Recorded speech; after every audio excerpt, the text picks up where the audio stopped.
May I invite from Clime Capital Management and Village Energy, the first presentation, which is about the Regional Energy Management Initiative. We have Mr. Mason Wallick, Managing Director, Mr. John Colombo, Country Manager Indonesia from Clime Capital Management, and joining them, we have Mr. Wayne Liubinskas, Chief Executive Officer and co-founder of Village Energy. Mason, please.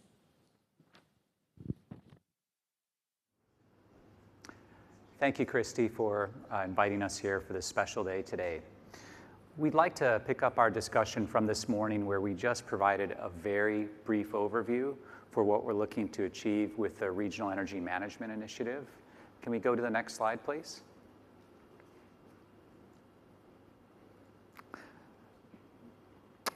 And maybe we'll go to the next section. Yep.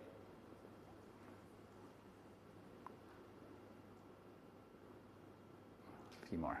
Yep, the deep dive. So here today, we just wanted to provide just a very brief overview or recap from this morning in terms of who we are, in terms of a call to action lead partner in the Clime Capital. So we're a registered fund manager here. We manage the Southeast Asia Clean Energy Facility, and we support innovative companies, projects, businesses that are really looking to maximize impact, and that's through advancements of scalable technologies and undertaking high risk. What I would like to do is to hand it over to a very important member that we have here today in terms of our consortium that we're working hand in hand with, and that's Village Energy, represented by Wayne, who is helping us to advance this initiative through Southeast Asia to bring about significant changes in terms of how we manage energy in Vietnam, Indonesia, and the Philippines. Wayne? Thank you. So Village Energy is an energy technology company. We provide technology at the edge of the electricity grid, which basically connects homes and the assets in homes to the energy grid in a way that's really simple, that's granular, and that it works at scale. What we're looking to do is deploy early-stage catalytic support for energy efficiency and demand-side management in 3 target countries: Indonesia, Vietnam, and the Philippines. Early-stage support for these technologies is critical. They are some of the lowest hanging fruit in terms of being able to make real climate impact very quickly. There are also very few operational or regulatory barriers. Yet they remain new business models in all of these countries, and they require early stage support to catalyze their development. We've seen this happen before, and we've been part of it.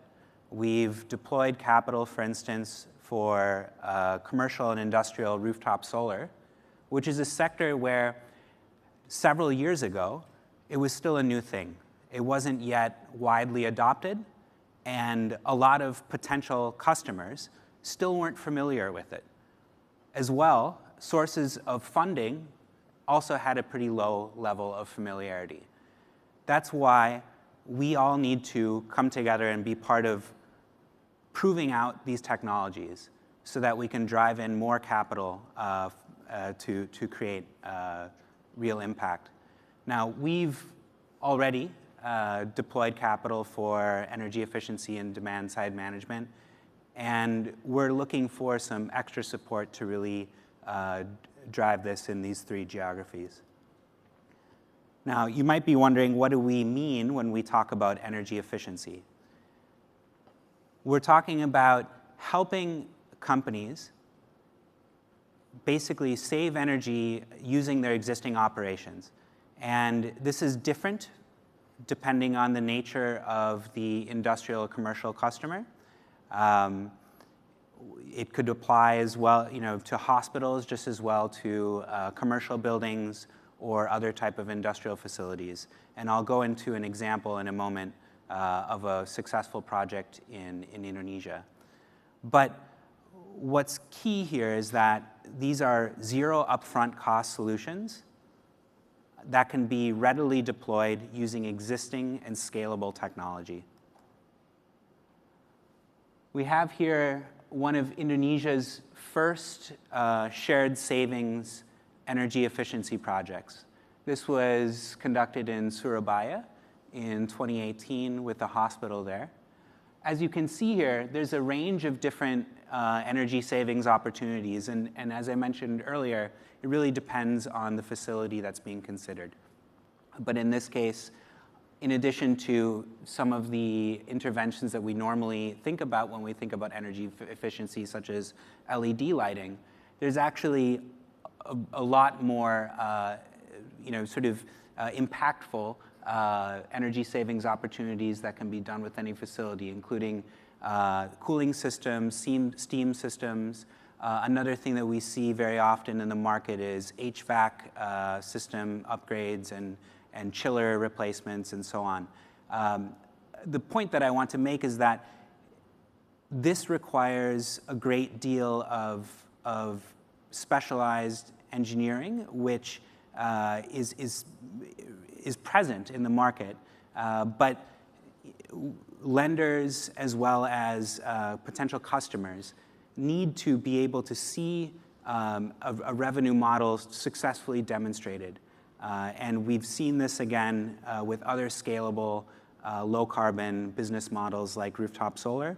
The difference with energy efficiency, as is highlighted here, is that the savings are potentially much larger. And so in the case of this hospital, it's in excess of 35%. But it's really an incredible low-hanging opportunity to reduce emissions. So then demand-side management, let's assume that at least some of you in the audience don't really understand what demand-side management might mean. So let me give you a bit of a story on, you've got generation which has occurred since really the electricity system was developed, with big coal-fired power plants that push power out from the centre through transmission lines to distribution lines until it gets to the home or the business when they flick a switch and they're trying to use the electricity. And the electricity system is instantaneous, so as soon as they flick the switch, you're expecting there to be power at the end of it. So most of you have probably been involved in demand-side management, particularly if you've got kids, because you've yelled at your kids to turn the light off when they've left it on. So that's 101 or 1.0 in demand-side management. But what's actually happened over the last decade is you don't just have a light switch that's consuming power. You have got all these different appliances that are much smarter. So you've got rooftop solar and batteries and electric vehicles and smart thermostats and smart appliances. So you don't just have something that's consuming, you've got appliances that sometimes they're consuming, sometimes they're storing, sometimes they're scheduled, and sometimes they're producing power, and all of that is interacting with the grid. And that causes a lot of challenges. It makes the grid less stable, it makes it hard for the grid to actually bring it in, and therefore you can't actually bring all the renewables into the grid, and it increases the cost. And that might be a little bit hard to then understand, well, what does that mean then? How do you deal with those things? So let me try and bring a case study. So if you've got, if you can think of the drive to move vehicles to electric vehicles, and let's say that we're really successful in that process. So in a decade's time, right across Asia, all of the vehicles are now electric. Everyone comes home from work at 6 p.m. and they plug their vehicle in to be charged, and the electricity grid's going to fall over. Unless we build out 4 to 5 times the amount of infrastructure to deal with that capacity. And at 6 p.m. when everyone comes home, that's the worst time for fossil burning fuels. And not only that, it's the most expensive time. So you've got 4 to 5 times the amount of infrastructure required, you've got the most expensive energy, and you've got the worst in terms of the climate that's happening because of all these things happening at the edge of the grid. So That's trillions of dollars of value required to meet that need. So when we're talking about demand-side management, we're talking about how can you use the capacity in those assets, the consumers and the businesses, how do you use the choices that they can make to benefit the electricity system and themselves? So for example, in the middle of the day, when there's a lot of capacity in the grid and there's a lot of free solar, how do you help people understand that's the time to charge their car, or at least give them a reward to charge it at that time and reduce the amount that's happening during the peak? Now this is even more complex when you talk about parts of the emerging markets that don't have reliable power. How does all this start to feed into making a difference for people who don't yet have reliable electricity and are developing in terms of their own economic needs? I'm just going to show a video to help bring that to life of what we've done in India. If you could play the video, please.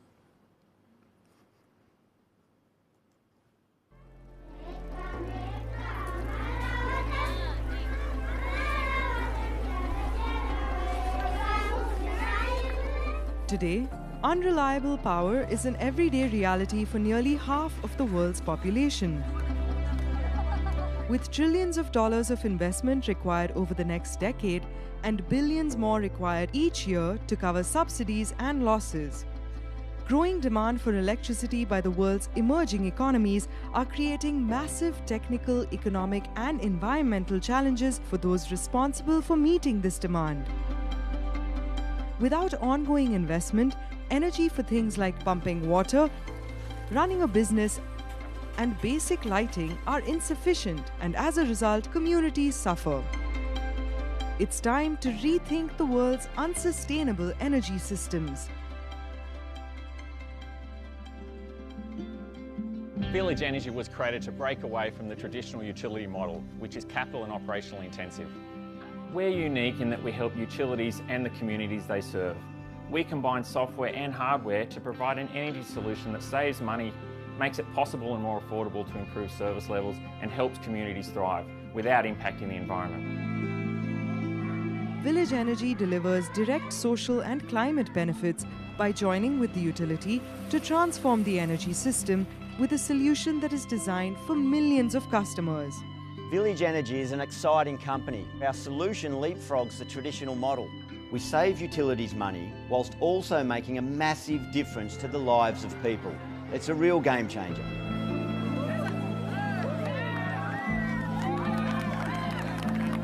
Village Energy converts any existing grid into a state-of-the-art digital system. Consumers have greater control over their budget and their electricity use via a convenient mobile app. Energy flows on the network are managed in real time using a low-cost metering and control device. Powered by artificial intelligence, the Village Energy platform responds to the economic and electrical needs of the grid by managing energy use according to the consumer's preferences and controlling distributed energy resource, such as rooftop solar. Village Energy's control platform optimizes the grid and protects utility assets. It flattens peaks, integrates renewables, and streamlines customer care. As a result, services improve and costs are significantly lowered. And because it is capital light, the benefits occur almost immediately. Village Energy is helping communities thrive. Join us in rewriting the future of electricity.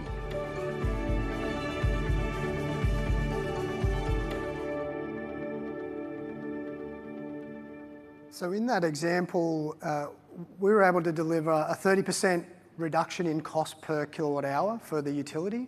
Consumers saved 9%, but the most important thing for the consumers is we had 75% reduction in the number of outages. So they had a much more reliable power source, which has a massive impact on economic development in the village. From a grid standpoint, we were able to reduce the peak load, which is the biggest driver of outages. So we reduced it by 13%, which had a nearly 100% impact on the number of outages that were occurring in the evening. Some fantastic outputs for really trying to create something that has a social impact, but a very long-term benefit in the most emerging communities, but also in the most advanced communities as well. We're looking to deploy pilot projects in all 3 geographies that will prove out these business models and drive in more capital. I want to emphasize that in doing so, we're using available technologies that are commercially proven and are scalable. As well, these, in both the energy efficiency and also demand-side management case, these are bringing real benefits to industrial and commercial consumers, as well as electrical utilities and residential consumers, and at no upfront cost for them, and in a way that can be readily scaled across these countries. Wayne also touched on a point that I think is worth emphasizing. By deploying energy efficiency and demand-side management solutions, we can help electrical utilities to integrate more renewable energy into their grid. Variable renewable energy is, of course, available not always at the times when peak load is happening. And as Wayne mentioned, peak load is the most expensive power, and it's generally using fossil fuels. By reducing peak demand and also shifting the load to the times of day when it's most needed, we can help grids deal with the challenges of integrating variable sources of renewable energy like wind and solar. And so I'd like to thank all of you for your time, and we look forward to discussing further with you and answering any questions that you may have. Great. Well, now we have ample time for good Q&A, and we have a number of questions that are coming through now. All right. If it's all right, John, I think some of these first questions may be for you. The first question is, why is early stage support critical for this project, or perhaps why is philanthropic capital critical for the Renewable Energy Management Initiative? Although, as I mentioned, these are commercially proven technologies and are readily scalable, the reality is that this type of model has not yet been adopted widely in these 3 geographies. At the same time, it is the lowest hanging fruit in terms of making quick reductions in carbon emissions from the grid. What we see from both the consumer side as well as the lending side and sources of conventional capital is that there's a lack of familiarity. It's not unlike what we saw several years ago with rooftop solar, where everybody could, do the calculations and quickly identify that this is something that everybody should be doing, but it still wasn't happening. It took some level of demonstration of projects to start creating essentially a snowball effect, where now most businesses, I would say, have been considering this as a real solution. Now, energy efficiency is even more impactful from an energy savings standpoint. Demand-side management is a win-win solution for grids, but that early stage catalytic support is essential to show rather than tell all of these stakeholders why this makes sense for them. Okay, John, I think we have a related question. Why is now the right time to be providing catalytic support for energy efficiency and demand-side management? Well, we ought not to wait, I would say. Now is a critical time to begin deploying, again, technologies where we're not talking about something that's theoretical. We're talking about ready solutions that can save businesses in the region money, help countries achieve their nationally determined contributions, and also reduce emissions in the process. So if not now, when, basically. Okay. The next question we have, I think, is two parts, if it's all right. And so Wayne, would it be okay, particularly looking at this from the demand side management perspective, to explain why have central governments been hesitant to adopt and build DSM solutions? And then John, after that, for energy efficiency. Okay. Well, one of the reasons is the technology is actually so new. It's only been the last few years where you've had ubiquitous mobile coverage, you've had low enough cost of the devices that can go to the home. Renewables, distributed renewables have dropped enough, and consumers have been buying it in enough volume with machine learning and other things able to process the data. So it's not actually been able to be done before. So you've got a whole energy system that's built, centralised. Think about it. At the moment, in most grids around the world, and maybe even here in Singapore, the utility can't see anything happening below their substation or maybe their transformer. They don't actually know what's going on, in your home or beyond that. They can't see anything. So when you've got all of a sudden billions of devices and billions of appliances doing things that have a massive impact on the grid that they can't see, that's massively impactful. So now the governments are sort of going, okay, I can see that that's there, but I've not seen that this technology is yet proven. So they need to then get some demonstration projects that show that it can work in their jurisdictions, that it's not going to put their population offside. It's actually going to have a benefit for both the community and themselves, and that needs to be demonstrated to start with. In the case of energy efficiency, I'd say that there's a general lack of market familiarity. That's both on the customer side with commercial and industrial customers. It's also true of conventional sources of financing, although we are starting to see that change. There are some banks, including from Singapore, that are starting to recognize energy efficiency as a promising area for lending. Our hope is that by demonstrating more projects, we can bring all of these stakeholders together and show them that this is a game changer. I would add as well that although energy efficiency is itself not a new concept, in the past, commercial and industrial customers, I think, have been reticent to use their own capital up front to make these changes.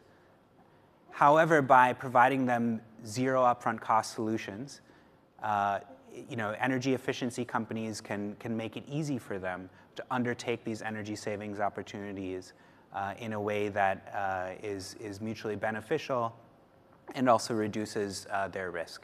So, yeah. I have another one here, John, and maybe it's one you may like me to answer. I'll leave that to you. Is this scalable with just philanthropic support, or does it need to be public and private support where the philanthropic high-risk capital is used to leverage public and private capital? I'll let you take that one. Yeah. Okay. So this is part of the mission of CSEF, and what we like to do is to combine the various forms of capital. And to add on to our presentation earlier today, we often see that we need to lead and take action first to prove out these business models when the private sector or other forms of support are not yet available. We do not act alone. In fact, we try to crowd in and bring in as quickly as possible those from the private sector. And perhaps to give an idea of this, when John presented a case study for energy efficiency, we invested into an Indonesian company. And that in itself is a private sector enabler. In a similar way, for this initiative, we look to continue to work outbound from Singapore with a lot of great engineering talent as well as capital that can help with energy efficiency, and to work in country in Vietnam and the Philippines and Indonesia So just like earlier today, that it really takes many different stakeholders, we are also operating in partnership. And along with what the government would like for increased energy efficiency, and bringing in on board those stakeholders so that after we've used our capital, we're not waiting for years. We look to enable the private sector to take it forward. And for us, that's the success that we've so far achieved with our investments, is that we work hand in hand. But we bring our capital in up front when others may be unwilling or unable to do so, because that risk return is just too high. And that's where we think right up front is the valuable role that we can help bring to the table as philanthropy with small amounts of capital to help unlock what we believe are very scalable opportunities.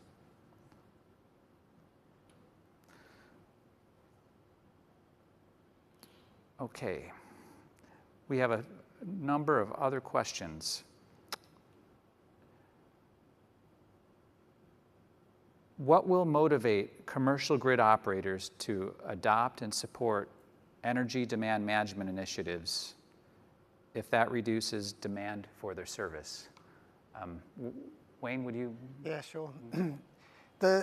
Nearly every utility around the world has reacted to this question. So if someone buys rooftop solar, they're producing it and consuming it themselves, and therefore the utility's revenue goes down. Now, particularly in the markets we're talking about, consumption is heavily subsidised.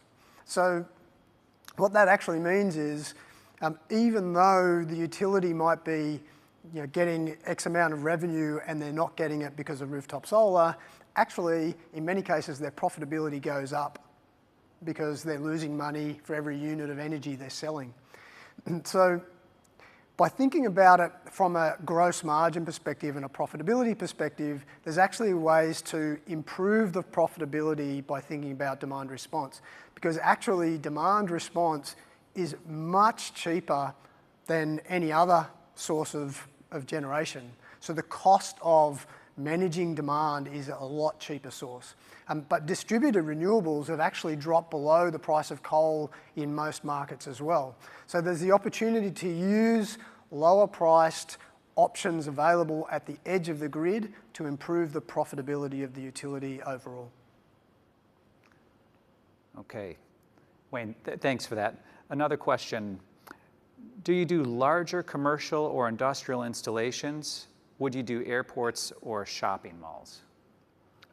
Certainly. The answer is yes to all of the above. I think with energy efficiency, again, this could apply to a shopping mall just as it could to a large industrial facility. In each case, much as a doctor assesses a patient, one assesses the energy savings opportunities and what's the specifics around the capital equipment at the facility itself, but then also the way energy is being used. Software and sensors can also be brought into play here. And so each case is unique, but both large commercial and industrial installations are a major focus.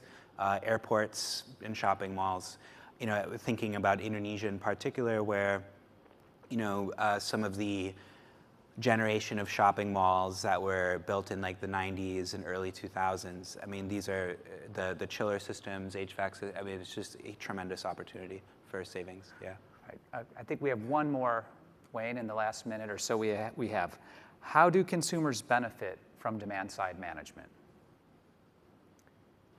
Well, the easiest way is that they can save money by giving consumers tools to be able to manage their energy. They've got the opportunity to save money. So most consumers get a bill at the end of the month and they look at it, they don't like it, but they can't do anything about it, and they don't really know what's driving their bill. And that's the case in a developed market or an emerging market. So by giving consumers tools to be able to think about, well, how can I use my appliances a bit better, giving them a price signal that lets them understand how their choices have an impact on the energy system, and then mapping that with reward systems that allow them to benefit, then that's got a big gain. But in a emerging market, particularly in more remote communities, that can have a massive reliability benefit as well, because you can keep demand inside the capacity of the grid, and so you've got reliable electricity that can flow when normally you'd be having a lot of outages as a result. Great. Well, there are other questions. Perhaps we could take those on the sidelines a little bit later today. Thank you, Christy. Thank you, Mason. If you do have any more questions, all our speakers will be here later on after the session, so do please approach them directly. Earlier this week, you would have received an email with concept notes sent to you. All concept notes would have budget projections and timelines and more details, so do please take a look at their concept notes for more information. Can we please thank our speakers, Mason, Wayne, and John, for their presentation today. Thank you. And next, for our next project, we have from Golden Agri-Resources, the Chief Operating Officer, Mr. Tony Kettinger, and the Director of Sustainability and Strategic Projects, Dr. Götz Martin, and the Chief Executive Officer of J-Oil, Mr. Vasant Subramanian, and they will be sharing about improving community livelihoods through biofuel production. Vasant, please. Good afternoon, everybody. I'm happy to introduce J-Oil, which is pioneering jatropha value chain development, aided by two important platforms that were solidly established. One was an approach of adopting premier cutting-edge research in developing plantation varieties that would deliver significant outturn in terms of yield and make cost and viability sense. Because the previous version of jatropha that was tried out in many countries a decade or so ago had severe constraints, due to which the expansion that was planned could not be delivered. And therefore, our approach was very different, a scientific approach to really establish the plant breeding first and get one step right. Then as we went along the supply chain, we said, let's look at options beyond biofuel. Jatropha typically is associated and synonymous with the biofuel crop. So we said, let's look at alternatives to biofuel and use technologies that would valorize jatropha for different applications. So in this presentation, what I'm going to demonstrate is how jatropha, the way our founders, Temasek Life Sciences Laboratories, have imagined creating it, and how then J-Oil, a spin-off of TLL, has worked through this value chain, is going to be a credible solution to the topic of climate change and supporting communities in a sustainable manner. And I would cover that in three parts. One is this jatropha crop, which was touted to be a magic crop for valid reasons, and how our founders, Temasek Life Sciences Laboratories, got it right through a scientific approach. That was the most critical piece. And the second is how J-Oil has then imagined the jatropha value chain as a pioneer in this industry. And thirdly, what exactly we have as evidence to offer in terms of where we are at this point of time. I think the issue of degradation of land is, I think, a serious problem. No matter how many times we repeat it and we talk about it and we talk of actions and take actions as well, the issue is not overemphasized. The size of the degradation, that's 40% of the surface area of the planet, the rate at which the degradation is going to happen in future due to migration, due to overexploitation, et cetera, are significant concerns. And that has serious issues in terms of natural disasters and also implications on people, especially people in emerging countries. And one of the key things that we should do is look at, on one hand, how the degraded land could be augmented, could be restored, while the other could be in terms of avoiding the degradation. Where jatropha fits in is in terms of how we could rehabilitate the land. And I would take you through how that's going to work. So if we have degraded land as a problem, and if there was a jatropha crop that would turn this arid and degraded land, which has got no commercial value, no agricultural value, no crops would grow on it, into something which you see on the right-hand side here, which is a lot more greener, and it could also sequester carbon. That's one of our earlier plantations that we started in Ghana. And not limited to that, as jatropha is adopted by smallholder farmers as a community-level crop, over time, this arid land enriches its nutrient value due to the deposit of biomass, and jatropha in smallholder farms for a certain length of time lends itself to intercropping as well. So that enhances income and also enhances the soil capability. So that would be a great approach in terms of recovering, restoring, and rehabilitating degraded land, which is huge surface area today. And that cannot be done by any jatropha, because as I mentioned at the beginning of my presentation, jatropha in the past has failed, and it did not achieve the goals that it was intended to. And the special varieties that are bred by Temasek Life Sciences has significantly transformed the crop the way it occurred in nature. And if you look at all the information, the number of inflorescences, which would be the number of flowers that would occur, is significantly more, 3 to 4 times more than what the wild varieties have. The number of female flowers is essentially 4 to 5 times again. And the fruit formation is 1/4 of the time the wild varieties took to come to maturity. And these varieties are drought tolerant, which is very suitable for these kind of degraded lands, and also given the volatility in the weather, which is going to be a phenomenon for us in the future, you need a variety that would sustain all kinds of situations when it comes to rainfall, because jatropha is a rain-fed crop and it's not irrigated. And above all, it has got significant oil content, 30 to 35%. So this jatropha as a wonder crop was called so for the right reasons, right? So you could, there was no deforestation, it was a non-food crop, it did not compete therefore with land that could be used for food crops, and it had significant and wide environmental and social benefits.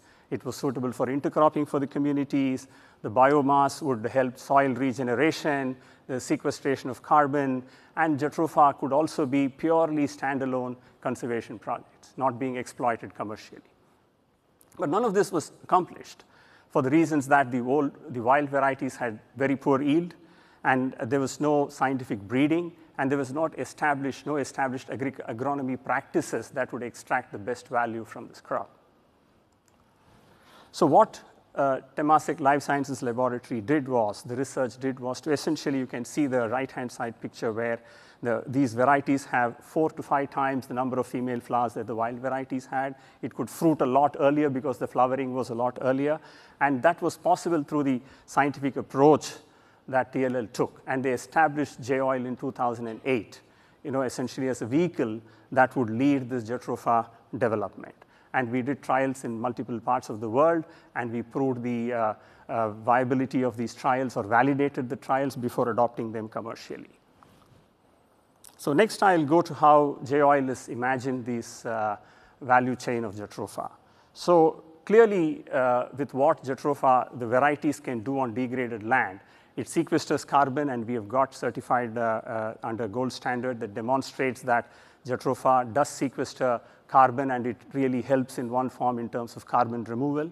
It helps in terms of regenerating the land, that is very important, and it's bringing degraded land to productivity. So the high yields that we have on the land make it essentially more viable economically. Then in terms of social impact, the direct employment the nucleus plantation gives, the indirect benefits to or rather the outgrowers who get benefits in terms of income enhancement through intercropping and also through jatropha really uplifts their economic situation in the parts of the world where we operate significantly. Then on the downstream, essentially outside of biofuel, we have looked at products which would be hazard-free. So one of our technologies is essentially the bioresin technology, which is used in the wood industry to replace urea formaldehyde, which has got emissions that are hazardous. We are looking at eco-friendly substitutes, and bioresin also uses lower materials. And we've got technologies for bioplastic, for example, which will be looking at recycling the biomass that is there. So essentially a circular economy. So all parts of the value chain, the way we have imagined, is contributing to a sustainable future. And therefore, this imagination of our value chain, supported by the right varieties of jatropha, is got a credible case to create sustainable impact for communities when they adopt it. A quick look at the value chain. So we've got the jatropha fruit, and from there we derive the jatropha nuts, from which you can extract oil. And the oil is essentially not only for biofuel uses, but there are other uses like candle wax. There is a leather industry that uses it. We've got technologies that would work on those as well, not limited to oil. And the meal, while it has got some toxicity, it works well as an organic fertilizer. It has got about 18 to 20% nitrogen value and less greenhouse gas emissions, unlike nitrogen urea. And then we also have a proprietary technology to detoxify it and use it for animal feed. And we have another technology of bioresins where the entire seed can be crushed and the oil and meal as a wholesome compound is used for delivering adhesives to the bio industry, which replaces urea formaldehyde and uses lesser material, and it is 20% cheaper as well. Then talking about the biomass, that is essentially the fruit shells and the husk. We are developing a technology that would essentially convert that to PHA that will be used for bioplastics. So the whole value chain is about developing sustainable substitutes, sustainable solutions for industrial applications. What we have achieved so far, leveraging the plant science and the planting materials that we have 5 varieties of planting materials that could yield up to 7 tons of nuts, not fruits, and oil yield would be 33 to 35%. We have proprietary technologies to valorize the product on the downstream. We have established a plantation of 1,700 hectares, of which 1,300 hectares is nucleus plantations, 400 is a pilot outgrower plantation. We have demonstrated the yields and the agronomy practices on these plantations. These are situated in Ghana, in West Africa. We have got certified under gold standard for carbon sequestration that clearly establishes that jatropha has the ability to sequester carbon. Remember, we are developing jatropha on degraded land, so the land use change does not result in significant carbon emissions. So the sequestration happens as the tree matures. From the second year onwards, we turn carbon positive. We have got ISCC certification that's credible for selling the oil to Europe for fuel uses. We have developed a genetically modified variety as well, and that's certified by GMAX Singapore that has got high oleic content that makes it even better for energy applications. So those are the things that we have accomplished as proof of what we have done so far. Quick look at the impact on people and planet. So climate change impact of jatropha, it is positive because we are looking at land that is degraded, no significant land use change emissions, but on the contrary, we are sequestering carbon. There is livelihood impact because we provide employment to communities, and the outgrower crop enhances the income of these communities several-fold. So to talk about in Ghana, where we are located, the current income is about $100 to $200 for these farmers when they grow yam, tapioca, or peanuts. But jatropha at peak maturity would give them income anywhere between $1,000 to $1,200 per annum. So it's completely transformational from their livelihood point of view. Ecosystem preservation. In jatropha, when we do the plantation, whatever varieties of trees are left, we do not cut them. We preserve the way that is. So any value of trees that are there is preserved.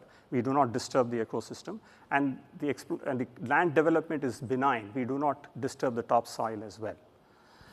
In terms of community, our presence there has added significant value to the communities in terms of healthcare. And we've also provided employment opportunities. And it's very important in these emerging markets when women get employment. We all understand the impact of that on families and well-being. We have 65% of our workers. So at peak harvest later this year, we'll have about 1,000 workers on our plantations. About 650 of them would be women. That has a big impact, positive impact on their families. And we also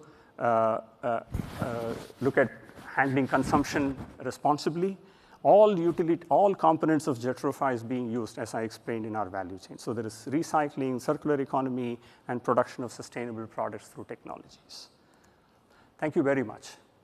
I'll later join you to take the question and answers. Thank you, Vasant. I love Vasant's passion for the jatropha crop. Let me give you some very brief comments about who we are at Golden Agri-Resources and why we have the same passion for bringing his crop to Indonesia. We are the food and agriculture arm of the Sinarmas Group. We're among the world's largest farmers. We have a global reach, but our center of gravity is here in Southeast Asia, specifically Singapore and Indonesia. Sustainability is at the core of what we do. We've learned a lot about sustainability in the last 20 years, and now this is a key part of our identity. We are a very large supplier to some of the world's biggest food companies, personal care brands, home care brands. It's important to them as well. Sustainability means a lot of different things, and one of the reasons we're launching this project is because it addresses very well a few different dimensions of sustainability. First and foremost, it's about community livelihoods, economic resilience and diversity of income for local communities in Indonesia. Also important, vegetating degraded land and preventing erosion. We'll talk more about that later. And then finally, there's a biofuel component to it as well. As you've heard before, the jatropha crop has been tried in the past. 20 years ago, we tried it in Indonesia. Why didn't it work? And what's different now, 20 years on? A few important points. First and foremost, I would say previous attempts at this crop were purely commercial. Now we have a more holistic view about what success really means.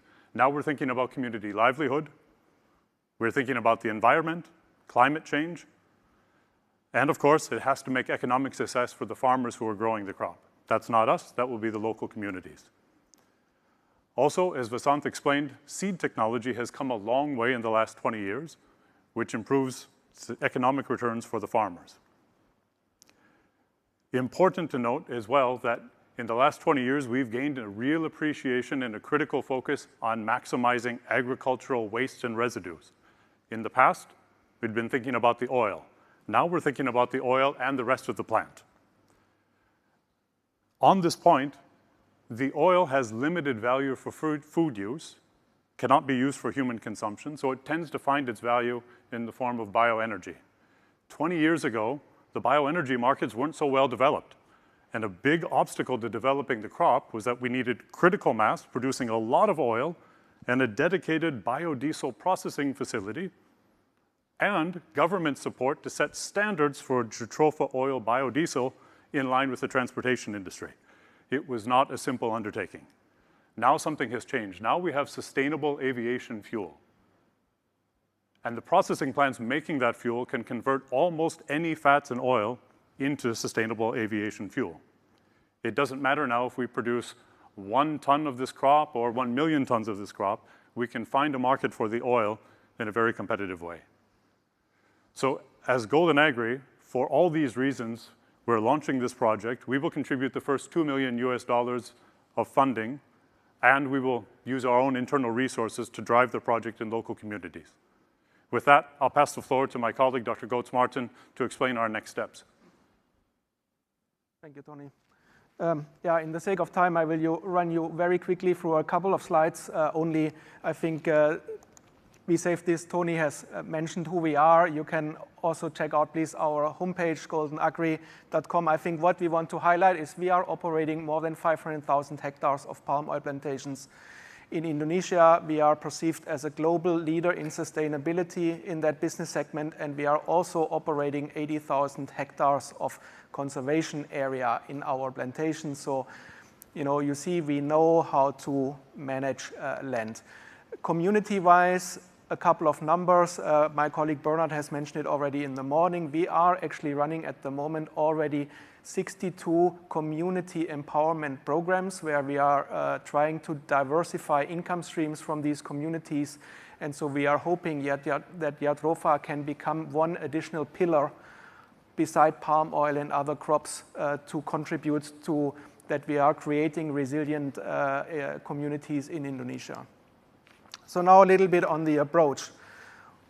It's a new crop or a reintroduction of that crop to Indonesia. We therefore will need to confirm that the yield is in the same way like we can get the yield from Ghana.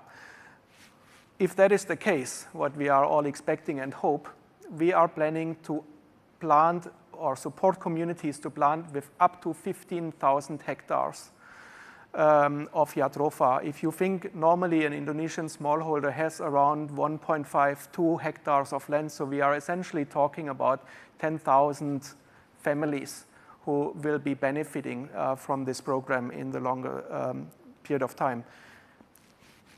FPIC will play a major role, free, prior, and informed consent. It is absolutely critical for this project that the communities are endorsing this project and becoming the owner, and the project is thus not causing any environmental harm or social unhappiness.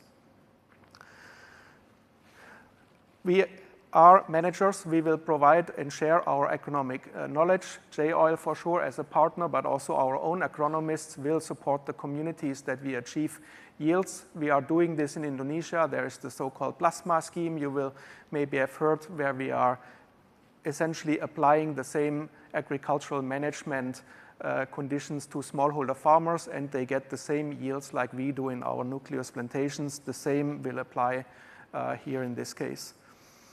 And then whole plant utilization. We believe that we will require to reach full-scale commercialization 5 years. The first 2 years will essentially be the pilot. It will be to understand, community needs. It will be to secure the land, free, prior, and informed consent, and then the rollout and the commercialization starts. Don't go into the details. I think what I only want to point out is here the lower part, community outreach, participatory mapping, participatory conservation planning. It will take, based on our experience, around 2 years to identify the land, to engage with the community representatives, get their consent for the project. Everything needs to be done in a participatory way, otherwise it will not work. That is simply our experience. I think one word which is, I'm the tree hugger in the company, so I'm very passionate about this. And so obviously we don't want that there's any environmental destruction. We have developed a system in GAR which we call participatory conservation planning. It starts with a lot of different mappings. Together with the communities, we engage with the community to have a conservation plan and a land use plan. This is combined into a village spatial plan. And going through this process will essentially guarantee that no forest will be cleared for Jatropha.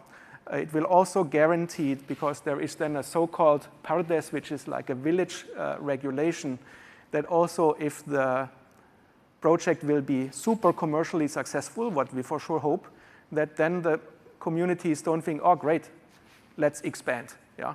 That will be essentially the regulation which will manage that the expansion beyond what has been agreed based on land cover studies will not exceed. Highest level of our company, we are committed to this. We will focus a lot of resources into this. I'm sure that you can read this later if you are interested. Now, obviously, the interesting question, investment. Tony mentioned it already. We are putting in $2 million at this stage into the project, but we will need much more. What do we need funds for? Land identification. We will need to, we need satellite technology, site visits, moderators for the community. That takes time. Then for sure, the classic land development, setting up the nurseries, preparing the land, bringing it up to maturity. That takes 3 to 5 years until the peak harvest is reached. That takes funding. And then for sure, the processing. We need to have nut crushers. Depending on how distributed the concessions are, we might need 2 or 3 so that transport logistics are manageable. We believe, don't be shocked, yeah, we believe to establish 15,000 hectares of Jatropha that a capital commitment of around $44 million might be required. This will cover essentially the cash outflow for the first 5 years. By then, there is a positive cash flow achieved once the Jatropha has all the nuts, plus we develop other uses. Thank you. I'm sure you have many questions, and we are looking forward to answer them now. Yes, indeed. And the first question is for you, Dr. Götz. Right. Why will farmers not plant oil palm, pulpwood, or other options? So what we are especially trying in this is to use marginal land. And so what is marginal land? Essentially, in an Indonesian context, what we believe is the best option is ex-coal mining sites. They are required to be rehabilitated by law, and it's relatively difficult because the soil is not very fertile after the mining procedure. And so these soil types would be essentially a win-win solution. So there is no competition with palm oil or rubber or pulpwood because simply these other tree species don't grow in that area anymore. Jatropha can grow there, and so then we would also meet the benefits which Mr. Vaschand mentioned related to carbon increases, biodiversity increases, etc. Vasant, what differences do you anticipate between the Ghana outcomes and this Indonesian project? I think the differences would be more at the operational level on the ground. In terms of selection of the regions from a rainfall point of view and suitability, I think they would be similar. Jatropha occurs along the tropics, so I think there would not be too much of issues. I see a lot of positives when it comes to Indonesia. The Jatropha experiment and the project ahead is one, there is significant capability in Indonesia around plantations, be it at a smallholder level or at a corporation level as opposed to what you find in Africa. The productivity of labor is, in my experience, significantly more in Asia than it is in Africa. So, and assuming that rainfall and others are equal, differences in soil can be addressed. Therefore, I would imagine the Indonesian project should have definitely better outcomes. And above all, with a large company which has got credible experience in plantation like Golden Agri, I think they'll have synergies and capabilities that they would bring to bear, which would make it far more successful, is how I see that. Dr. Götz, is there any carbon credit value created as a part of these projects? Potentially, yes. It obviously all depends on the starting land cover. Again, if we are able to identify mining sites, then there should be a significant increase of carbon stock, so from the pure vegetation.